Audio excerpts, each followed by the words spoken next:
I love big things, and I love sci-fi. The first time I ever played Halo and arrived on Installation 04, I've been hooked on megastructures, which is exactly why I want to talk about them today. But it's hard to pin down what a megastructure actually is. The term's first appearance in modern literature is in Fumihiko Maki's 1964 book, Investigations in Collective Form, where he defines one as a large frame in which all the functions of a city, or of a part of a city, are housed. That definition feels a bit underpowered today. You're shorter than I expected.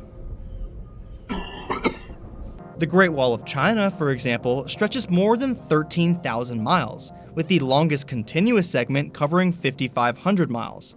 By any common sense metric, it's a megastructure. Yet when you compare it with, say, a Dyson sphere that envelops an entire star, the word is clearly describing two very different beasts. That contrast is part of the appeal. The very existence of something so incomprehensibly large makes megastructures fascinating. One of my favorite lines in all of science fiction comes from Frank Herbert's Dune Messiah, in the first description of Paul Atreides' palace. No planet, no civilization in all human history had ever before seen such man-made immensity. A dozen ancient cities could be hidden in its walls. It's such an incredible description for a palace we barely explore. But that's missing the point. It's huge, and that sheer immensity clearly wants to convey some kind of higher power, which is apt considering Paul is pretty much a god. He's bluffing. Consider what you're about to do, Paul Atreides. Silence! But sometimes the immensity isn't in palaces, it's in the ships arriving at them. The best way you can show just how big something is to compare it to something even bigger.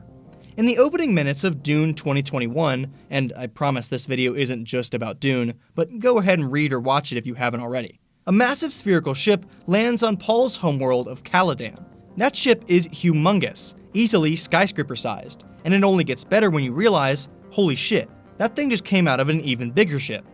That is a Space & Guild Highliner, and unfortunately, we never actually get any specific numbers as to how long these things really are. But they are big and they are cylindrical, which is more important than you might think. Living in space is nothing new. In fact, people are doing it right now on the International Space Station. But housing hundreds or maybe thousands of people in one spacecraft is a concept almost synonymous with science fiction. However, these ships are light, at least relative to entire planets, so they need a way to keep people from floating all over the place. Artificial gravity is a staple when it comes to science fiction and megastructures, and the easiest way to recreate that 1G Earth feel in space is to spin. Well, it turns out, cylinders spin pretty easily. That's the thought behind many of the most famous spaceship designs. O'Neill cylinders are hugely popular in sci-fi media. They're everywhere, from Gundam to Interstellar. And if it's not a cylinder, then it's probably a torus, like the Elysium Station and NASA's Stanford Torus. Or sometimes it's both, like the Citadel from Mass Effect. Is it a cylinder? Is it a torus? Is it a gateway to allow a malevolent hyper-advanced alien species access to kill all biological life in the known galaxy? I don't know. Maybe. Go play Mass Effect. But again, we arrive at our mega conundrum. These ships are large, sure, but are they mega? Do they truly transcend our understanding of scale? Nah, I don't think so. Well, in order to enter the next level of megastructures, you may have to begin ignoring physics. As renowned sci-fi author Isaac Asimov once said, teaching science may not be the primary function of science fiction, but misteaching science should be anathema to it. And to that I say, yes, I love you, Isaac Asimov, but also, fuck that. Rules were meant to be broken. This is a ring world, and for my Halo fans out there watching this video, yes, this was the inspiration behind the Halo rings. A ring world can be constructed around almost anything, but most commonly, it's built directly around a star to simulate a planet's orbit.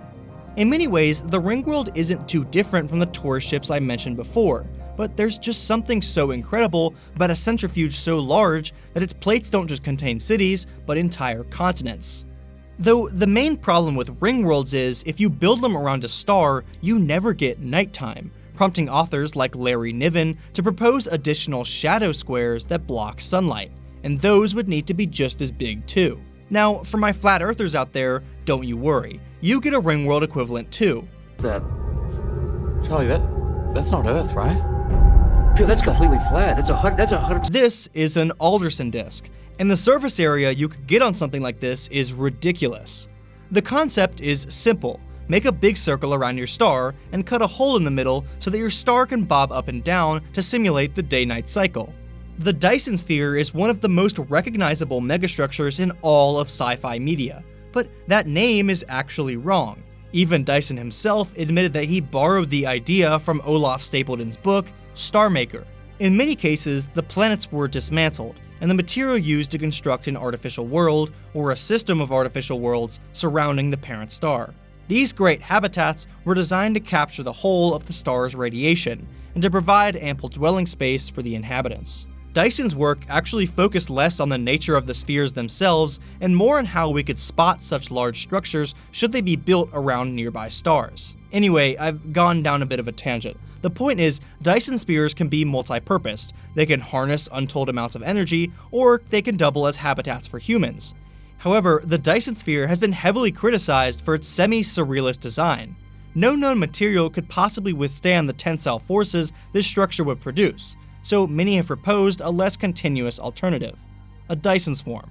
It's a bit more practical, consisting of several large solar installations or millions of smaller satellites, but the purpose is all the same. They are there to harvest energy at a rate much more efficient than all the solar fields on Earth could ever possibly hope to produce. The Dyson sphere concept has kind of spawned its own extended universe of megastructures too.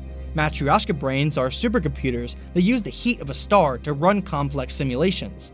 Nickel Dyson beams use the Dyson swarm array to focus the star's energy into a laser that could be used for interstellar travel or destroying planets. Now, it's certainly no secret that the good megastructures are the ones that ignore physics, but the best megastructures are those that ignore reality itself. A megastructure's largest weakness is time. Things of these size take time. Hell, there are buildings all over the world a billionth of the size that will never get finished because of bureaucracy and money. How would a project the size of a planet ever get finished? That's why it's easier to say that these incomprehensible, reality-warping megastructures were built by some long-gone alien super-civilization who can simply break the rules of the universe.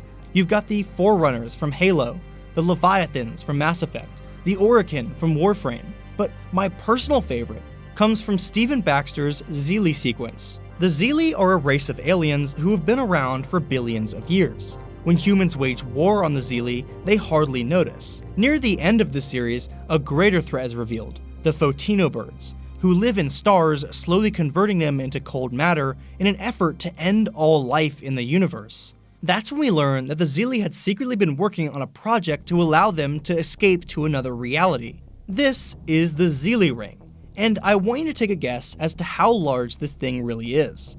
A few thousand miles? A few million? A few billion? Trillion? Not even close. The Zeely ring is 10 million light years in diameter. That is 100 Milky Way galaxies end to end. The Great Attractor is a phenomenon in astrophysics that is so large it seems to be pulling thousands of galaxies towards it. In the Zeely sequence, the Great Attractor is the Zeely ring. It's that massive. Another favorite megastructure of mine is the city from Blam. See, while the city wasn't really built by aliens, it is being built by rogue robots that will continue to extend the city into infinity. At one point, Killy, the protagonist of the manga, enters a spherical room roughly the size of Jupiter, meaning it probably housed the gas giant while its resources were stripped. I know I've already told you to read Dune and play Mass Effect, but if you're open to more suggestions, I can't recommend Blam enough. Nihei does a fantastic job of illustrating, pun intended, the sheer scale of the structure, hinting that it may extend to the orbit of Jupiter, making its diameter around 1.6 billion kilometers. Just ridiculous. Now, there's no way I could end this video about megastructures without talking about the best sci-fi series of all time, Zack Snyder's Rebel Moon. Just kidding, of course it's Star Wars.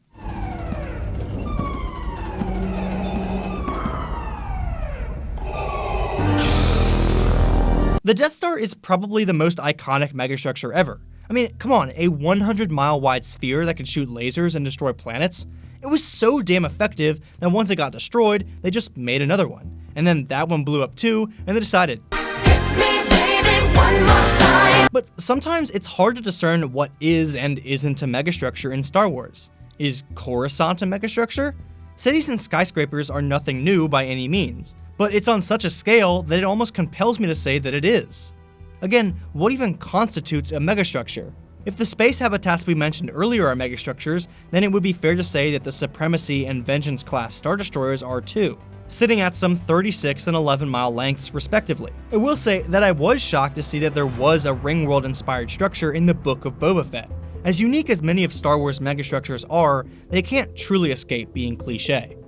Megastructures will forever be one of my main obsessions. It's an intrinsic human trait to be in awe of big things. Humanity began by stacking rocks, and today we dream of doing the same thing, except instead of stacking rocks, we want to create solar arrays around our sun to harness its energy. If you're going to dream about the future of humanity, why limit yourself to what exists today? Imagine the impossible scales that transcend everything we know. Are these structures possible? Probably not, but that's not the point. In many ways, megastructures are like the books on your coffee table. They're oversized and fun to look at, but once you start to flip through the pages, you begin to realize you ruined the allure. Because it's never really about the details, it's about that feeling they give you. The scale, the ambition, the absurdity. It reminds us that imagination doesn't have to stay small. And maybe that's what makes them worth obsessing over. Anyway, if you've enjoyed my excuse to fangirl over my favorite megastructures and pieces of sci-fi media, then I hope you'll consider hitting that subscribe button. Until next time, thank you for watching.